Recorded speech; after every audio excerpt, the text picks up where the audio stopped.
Fala pessoal, tudo bem com vocês? Estamos diante do maior desafio de Fernando Lázaro no comando do Timão. E a projeção para esse jogo decisivo pelas quartas de final do Paulista, Corinthians e Ituano neste domingo na Neoquímica Arena. Chega mais, eu sou o Chico Garcia, inscreva-se no canal e vamos juntos!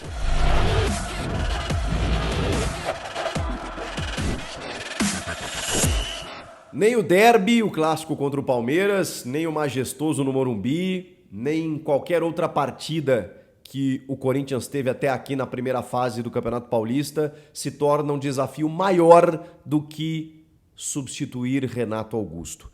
Para mim, esse é o maior desafio de Fernando Lázaro como comandante do Timão, desde que assumiu o comando do clube, do Corinthians, e tem conquistado bons resultados e tem mais do que isso, desenvolvido um trabalho muito interessante em termos de aproveitamento de atletas, de definição de esquema tático, de consistência de equipe, de arrumação dos sistemas ofensivo e defensivos, de um meio-campo muito equilibrado. Tudo que o Lázaro fez de bom até agora é louvável e a gente precisa exaltar. E a partir de agora ele vai ter um grande desafio nas mãos. Por que a gente fala de um grande desafio assim de substituir o Renato Augusto? Vamos lá, é meio óbvio, mas estou aqui também para falar obviedades que elas precisam ser ditas, né? Não há nada mais óbvio do que o óbvio é o fato de que ele precisa ser dito. O Renato Augusto é o principal jogador do Corinthians em termos técnicos. A gente pode exaltar a fase do Roger Guedes, a artilharia do Yuri Alberto, na verdade o artilheiro é o Roger Guedes, mas enfim, o faro de gol do Yuri Alberto, as evoluções do Rony, do Adson, do Fagner, que não é nenhuma novidade, do momento do Cássio, da fixação ali do Bruno Mendes com o Gil na zaga. A gente pode falar de várias coisas, do Fábio Santos com 37 anos, pulmãozinho, né, bombando lá, jogando todos os jogos. Mas assim, o jogador que diferencia, que destoa, que clareia, que traz a parte técnica mais refinada é o Renato Augusto. E eu já falei sobre isso.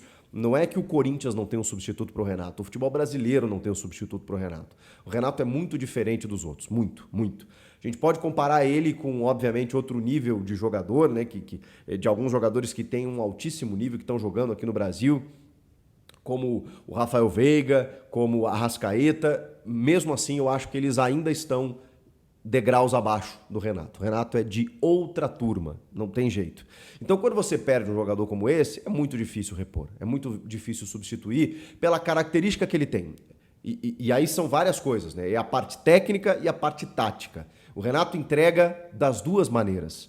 O Renato é aquele cara que organiza o teu setor, que organiza os seus companheiros em campo, que é a voz do treinador dentro de campo, e que também tem a parte técnica diferenciada, que consegue, num chute a média distância, que num passe rasgando a defesa, fazer a diferença. Então, é por isso que o Renato faz tanta falta, porque ele consegue contribuir de várias maneiras estando lá dentro. Como é que você substitui um jogador desse? Eu já fiquei feliz que contra o Santo André, o Corinthians teve uma superação e uma capacidade de virar o jogo sem o Renato. O Renato faz um golaço, inclusive, que é anulado, e quando o Renato sai, tá 1-0 para o Santo André. Depois que o Renato sai, aliás, 1 minuto depois, o Corinthians busca o empate e vem a virada no segundo tempo.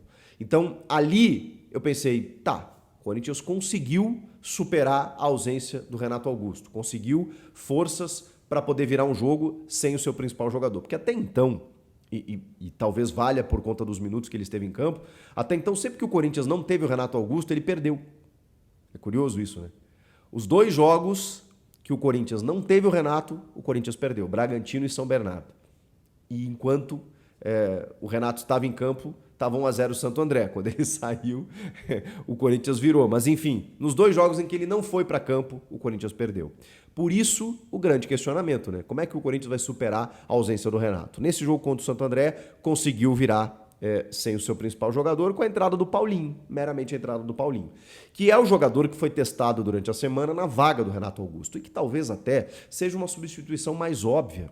Pô, você não tem o Renato, mas você tem um Paulinho no teu elenco? Caramba! O Paulinho é um jogador extremamente diferenciado também, que tem uma carreira que fala por si e que joga também no setor, que também foi contratado para isso. Então, todo mundo acredita que o Paulinho seja o substituto ideal do Renato Augusto. Não é que eu desabone isso, não é que eu desacredite disso, não é que eu não confie no Paulinho, mas eu acho que eles têm características diferentes, especialmente nesse estágio da carreira do Paulinho. O Renato é um cara que, além de tudo isso que a gente já falou, ele também está num nível físico muito bom. Ele teve essa lesão, mas, cara, o Renato estava jogando numa alta intensidade, numa sequência de jogos muito boa. Você não via o Renato cansar, você não via o Renato sentir. O Renato estava tendo regularidade. O Paulinho vem de uma longa parada e vem entrando aos pouquinhos. E eu não consigo ver hoje no Paulinho essa intensidade de jogo que o Renato tem, que o Renato entrega. Porque o Renato é um cara que carimba muitas bolas. Muitas vezes ele vem buscar esse jogo lá pelo lado esquerdo, cruzando a linha divisória do gramado. Muitas vezes é ele que faz uma inversão de jogo para o Fagner. Muitas vezes é ele que parte para cima dos defensores. Muitas vezes é ele que aproxima do Roger Guedes ali pelo lado esquerdo, entrando na área. Eu não vejo o Paulinho fazendo isso. Eu acho que o Paulinho tem uma visão de jogo diferenciada, tem uma qualidade técnica muito apurada e uma presença de área até maior do que a do Renato. Então a gente precisa entender o que a gente ganha e o que a gente perde sem Renato e com Paulinho. O Paulinho não vai ter essa dinâmica de construção de jogo, mas pode ter uma presença de área maior, tá? Agora, o que o Lázaro pretende com o Paulinho? Que o Paulinho faça o que o Renato faz, eu acho mais difícil.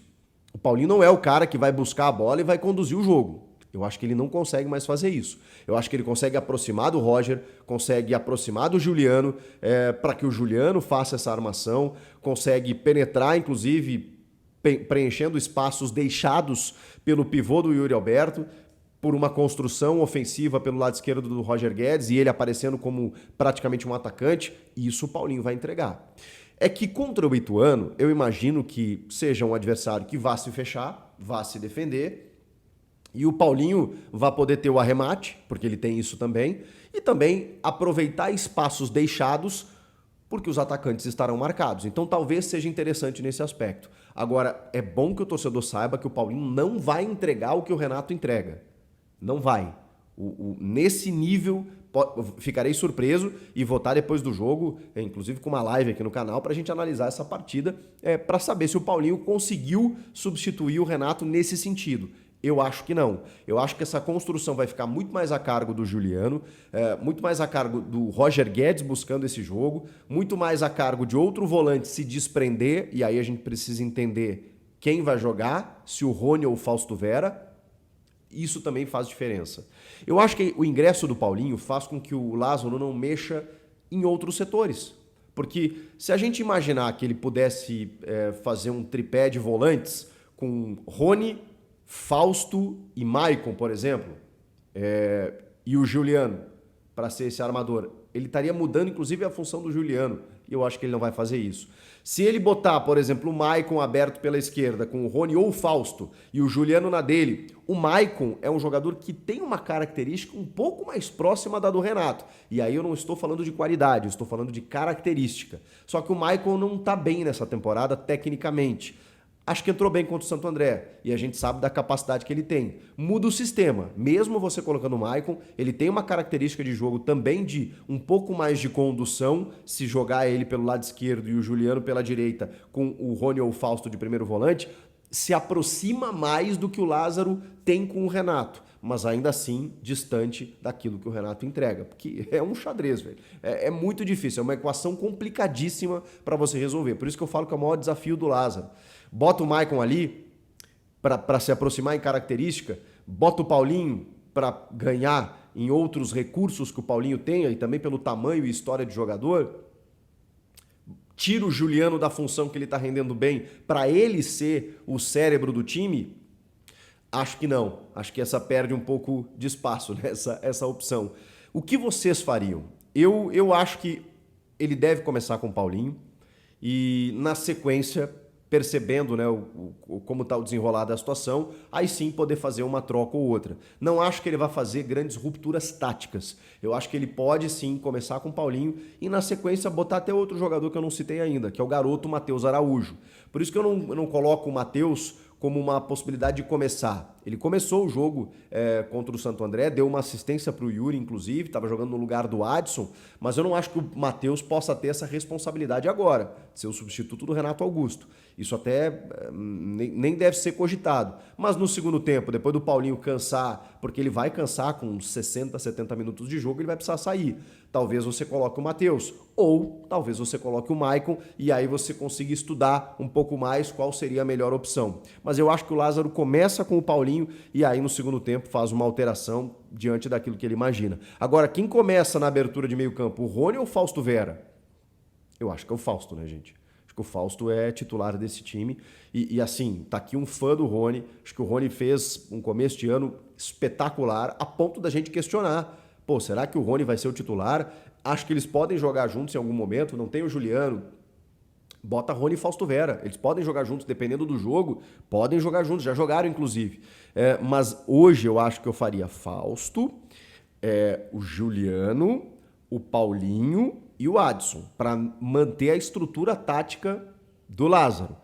Esse é o jeito que ele tem jogado. O Adson é um cara que aproveita esses espaços deixados pela defesa, que fica preocupado em marcar o Yuri Alberto. E o Paulinho pode se aproveitar muito disso. A questão é sem a bola. O Adson recompõe, o Juliano corre atrás da bola, e aí por isso Fausto Vera, que o Fausto Vera é um motorzinho, né? E vai cercar muito bem e não vai deixar o Ituano crescer nos contra-ataques, que deve ser a intenção do time adversário. Mas vamos combinar que o Corinthians deve sofrer menos nessa partida em razão da qualidade do Ituano. Fosse um adversário mais forte, eu talvez questionasse o ingresso do Paulinho. Não pela qualidade dele, gente, pela característica, pela intensidade que o Corinthians precisaria sem a bola contra um adversário mais forte. No caso do Ituano, eu acho que começa com o Paulinho e na sequência a gente vê se o Matheus Araújo, se o Maicon entra por ali, se ele monta um sistema com o Rony e o Fausto Vera, enfim. Vocês podem ajudar o Lázaro a decidir também aqui nos comentários. Deixa o teu like também no vídeo, inscreva-se no canal e eu volto na próxima. Depois do jogo, tem live aqui no canal. Valeu, até lá. Tchau!